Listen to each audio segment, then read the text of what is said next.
There he still is, looking right through you.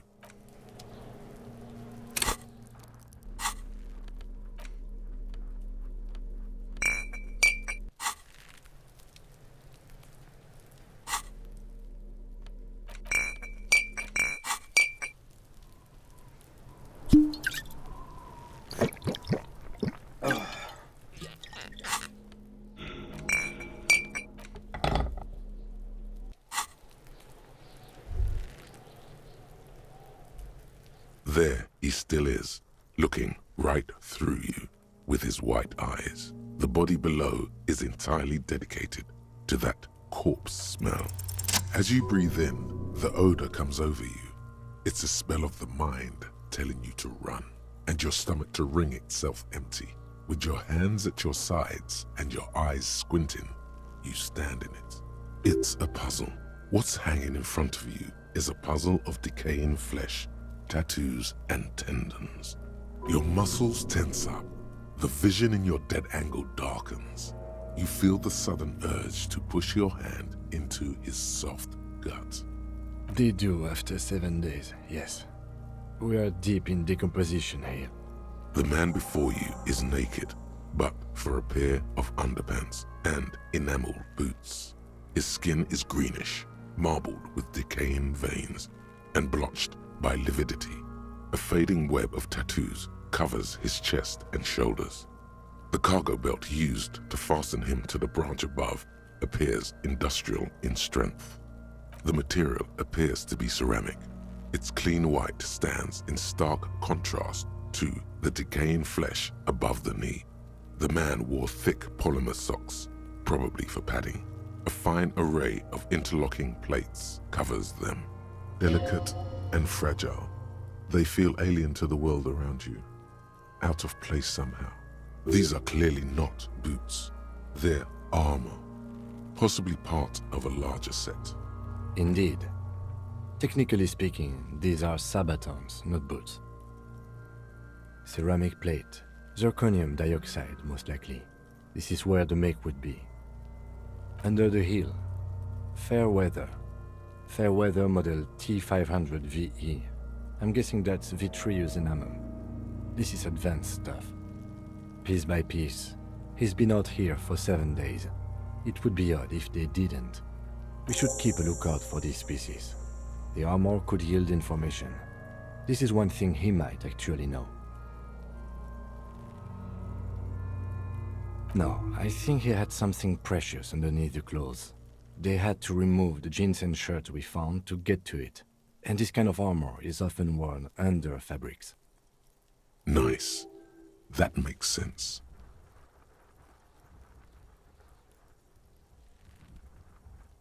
They usually hang them completely naked for that.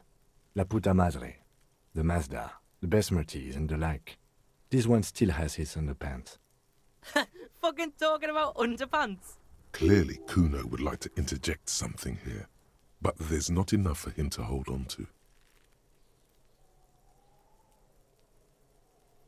It is. It's expensive. We've requested similar material for our tactical units for years now. The constabularies deemed it too costly. In that time, we've lost 6 men to semi-automatics. For a full set, about 4 years of wages. For the northwest region of Revachol, an officer's average yearly income is 5,500 rial, unadjusted for rank. Not too much, yes.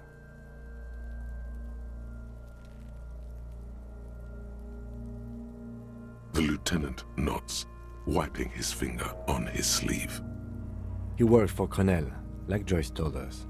This is military equipment, provided by a wealthy security contractor, with state ties, way above what we have.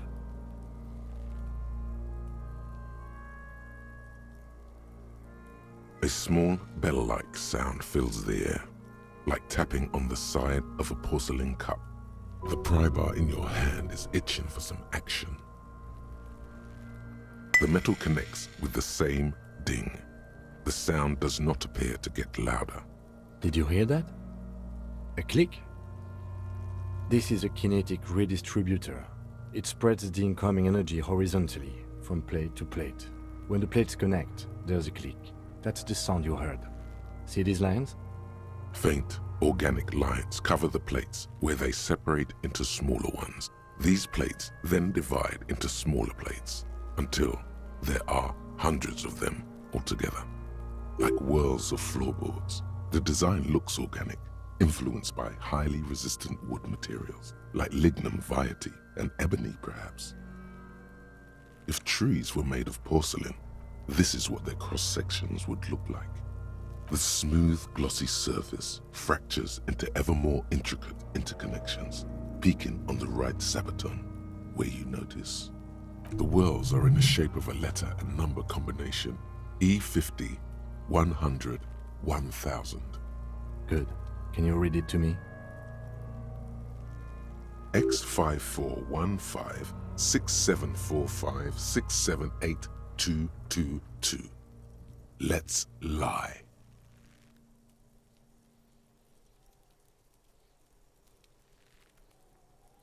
That doesn't sound like a serial number. Where's the structure and logic of a line of manufactured product? True. It didn't have the cadence and logic of a real manufactured item. Officer, the decomposing corpse has temporarily suspended my sense of humor. Let's continue in a less playful manner. Anyway, we have a make and a number. That's something. We can use the radio in my kinema when we're done. Either station can chase it for us. The stench fills your nostrils. As you push downward, an ominous creaking sound comes from above. Stop! Pig's gonna pull his head off. Brutal! Even the mongrels can see you're about to pull his head off. Do it, homo!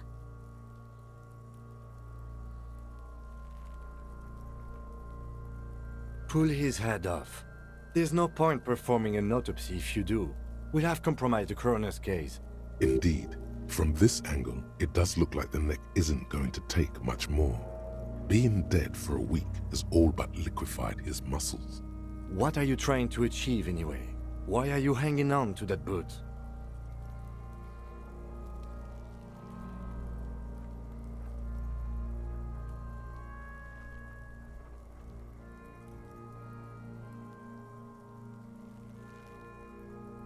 This is not the enemy.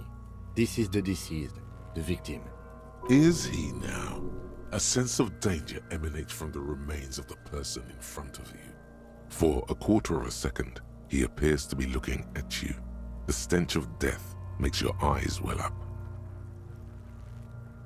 One way or another? I can't even think of the one way. Magic, Semeni's corpse salt? Besides, there's no way you're getting them off.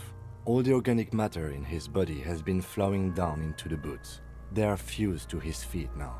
Why do you think the locals haven't scavenged them yet? You're sure there's a way to peel them off, but first the body needs to be down. And second, it would probably be better if the lieutenant wasn't around. The anticipation makes you crack your fingers. Feels nice. Nice and cracky. Processing will take care of them. With the situation in the morgue, it will yield nothing. But we must pick our fights. Should we continue? The cadaver slowly twists on the cargo belt, his torso covered in tattoos, and extremities blotched pink and blue. The hangman's knot is pulled tight by the weight of the corpse below. Yellow, hard-edged polyester cuts into his neck. Above, a sliding buckle ties the belt to the branch. This is a steel-reinforced cargo lashing belt, big brother of the regular cargo belt. It's used for tying cargo under six-rotor airships. Airlifting. I thought it was used on lorries for strapping cargo to them.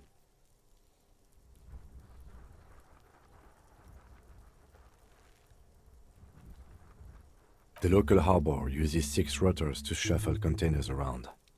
I get the sense they use whatever was on hand without paying much attention to not incriminating themselves.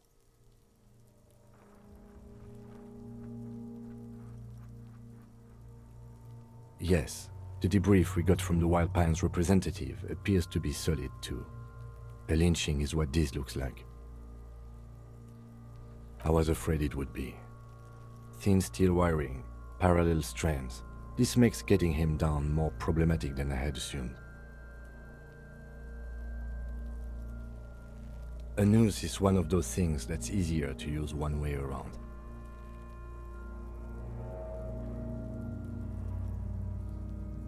That ladder can't carry a grown man. I didn't see any splintering either, did you? I think they lassoed the branch, then pulled on the belt to close the buckle. Could be. The shape of the branch supports the theory. The cadaver hangs from the cargo belt, limbs limp, and torso covered in tattoos. An intricate web of blue lines stretches across the torso, from the right shoulder to the solar plexus. Each time they intersect, a small white star is formed in their crossing.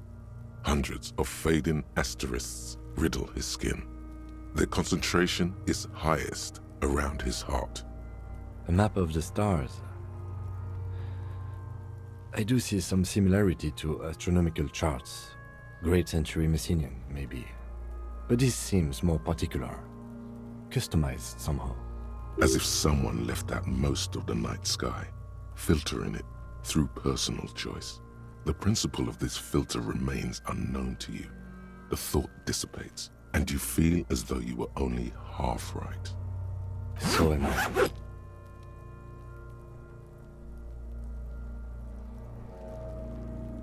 He takes a thin piece of milled aluminium from his coat pocket and pulls it open. Sounds like a sword being unsheathed. A small lens appears. Some sort of camera. A Trigger Sunshine. Mini. Triggered is the world's leading manufacturer of intercommunication devices, primarily projectors. The camera before you looks familiar somehow. Shit, Kuno! What the fuck is that? An instant color camera.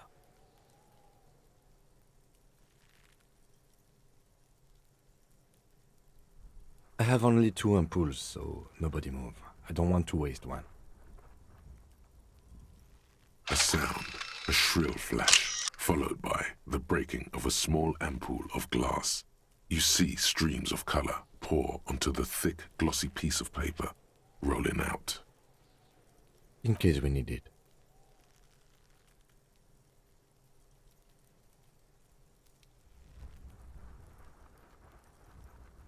Yes, it is pretty cool, isn't it?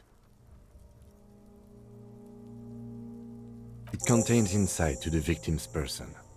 This was a man of physical violence. The story he wanted his body to tell was important to him. It is his letter to us. Now, if you could find someone to decipher it. Sure, just don't lose it.